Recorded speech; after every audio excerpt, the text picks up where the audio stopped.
Welcome to Western Wisconsin Journal. My name is Meg Heaton. I'm a retired reporter for the Hudson Star-Observer.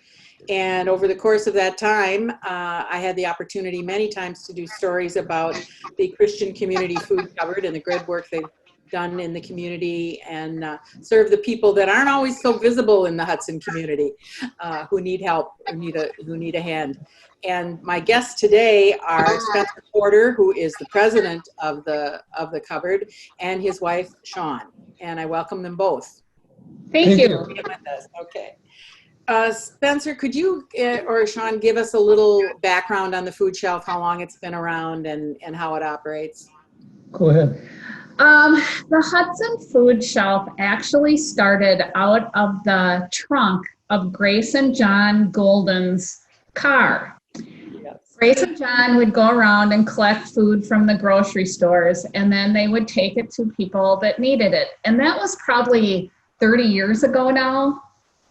And after a while, they asked Father Peter at the Catholic Church if they could use one of the rooms downstairs. So they started getting donations and collecting food, and they were downstairs at the old St. Pat's Church for years until they moved up on the hill.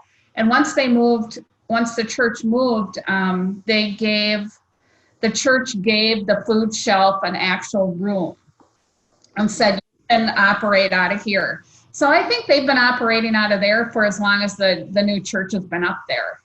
Sure. But it's it makes me kind of smile to think of Grace and John driving around town handing out food and. Yeah, they were the epitome of the food shelf, and she marshaled people around like a military general. I remember those days. I was standing in the wrong place one time, and I caught it for that. Watch out, Meg, the bananas are coming in. So, okay, this is an entirely new challenge that I'm sure the cupboard is facing. How are things operating during the pandemic now? Well, right now, there's food everywhere right now. So things are kind of normal as far as the amount of people we have.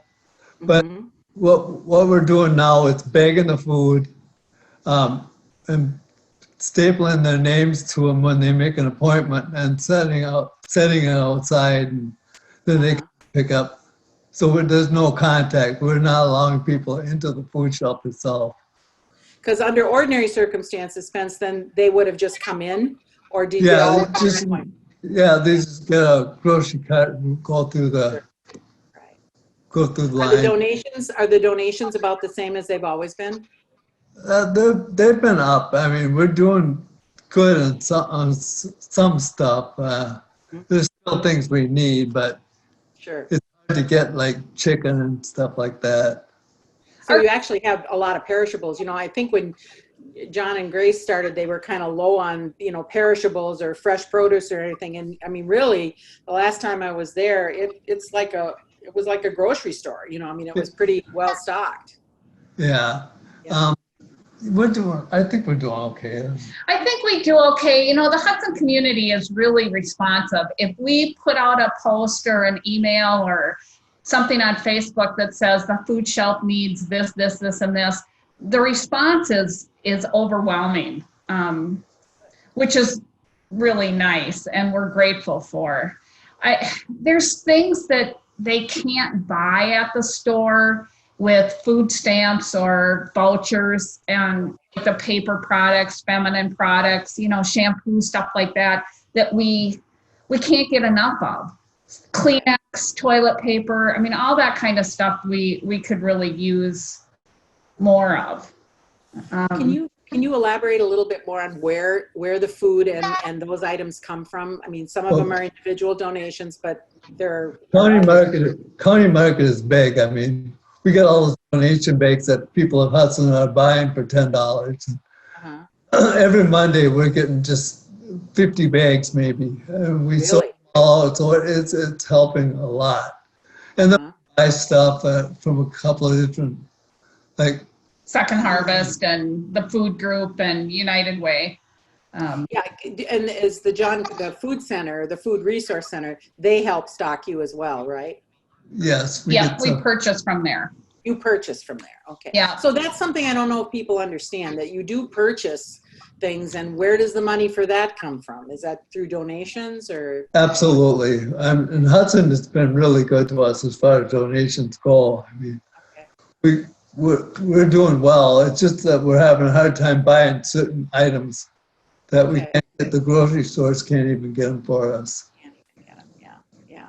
And so the items that you get from the grocery stores include perishables too, then I would assume produce and Right. meat and all that as well. Yes. Okay. How often does the food shelf hand out food? Well, you can come once a month. Once you, a month. You get about 150 pounds of food. Okay. And then, like you said, right now, people have to register in advance to do that, right? Right. We kind of have to do that all the time because we're in a church and they Sure. have funerals and stuff. So we have hours and then we have to make appointments. Okay. And then, but so far you haven't seen a real tick up in people using the shelf? There's new people, but really it hasn't gone that high. Okay. We're kind of expecting it to go up like in the next couple of weeks. So.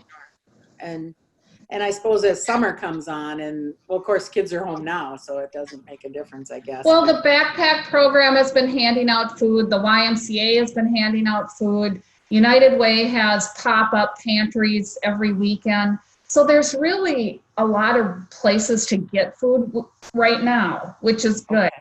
You know, another month when some of the stuff goes away, the food and that's okay because that's what we're for.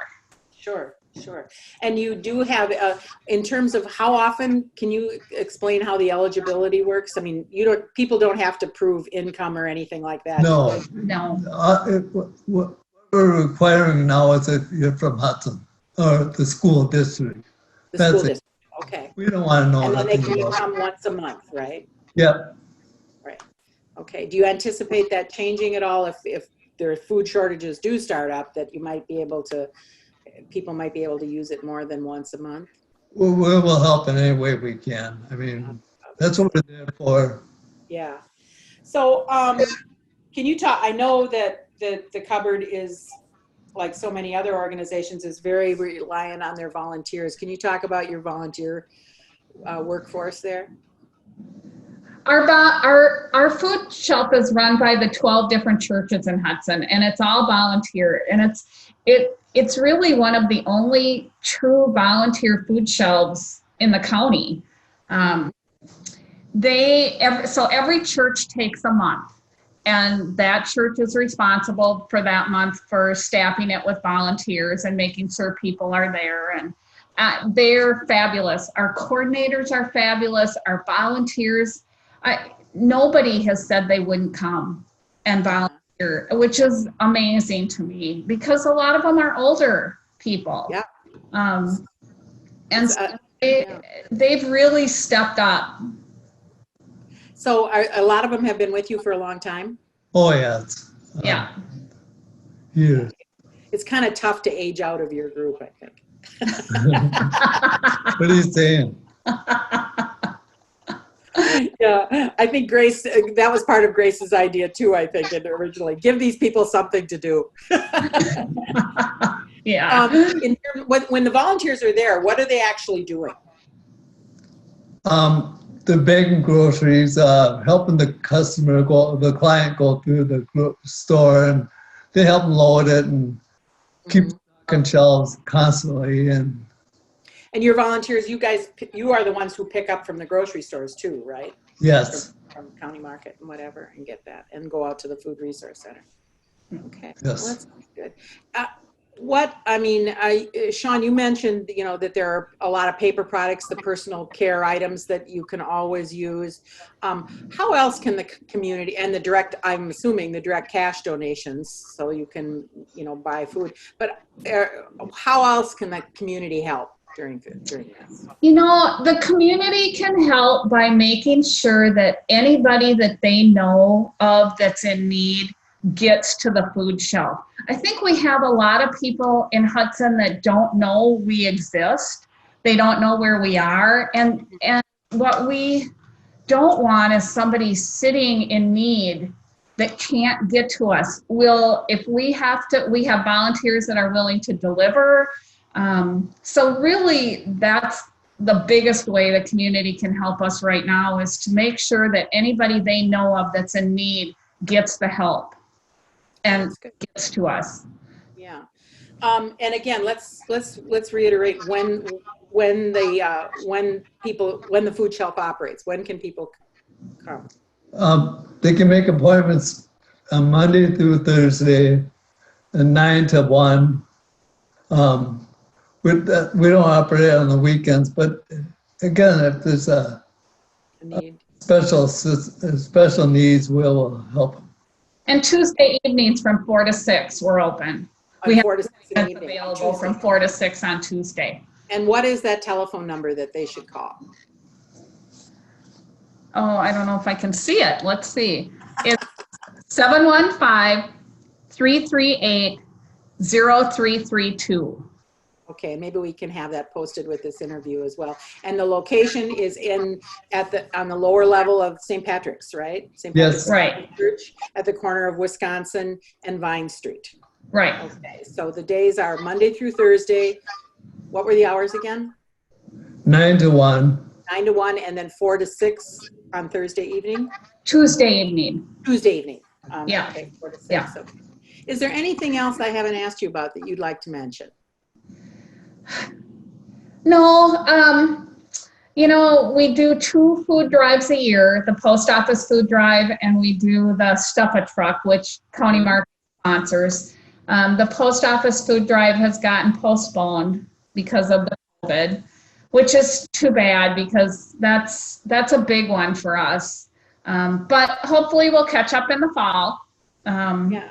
And I suppose if anybody out there has an idea how to pull something like that off, like they did with the post office, you'd be open to any ideas, I'm sure. Yeah, that was 15,000 pounds of food. Was it really? Oh my gosh. Yeah, I remember that one. And I remember I always got a call on the Stuff-A-Truck and would go to the schools and take pictures of the kids, and they loved doing that. So of course that's, the kids aren't around this time either, so that's too bad. But hopefully. And I guess pardon me. The only other thing that I would say is we'd really like to thank the Hudson community for being so generous and being so responsive, because we couldn't do this without them.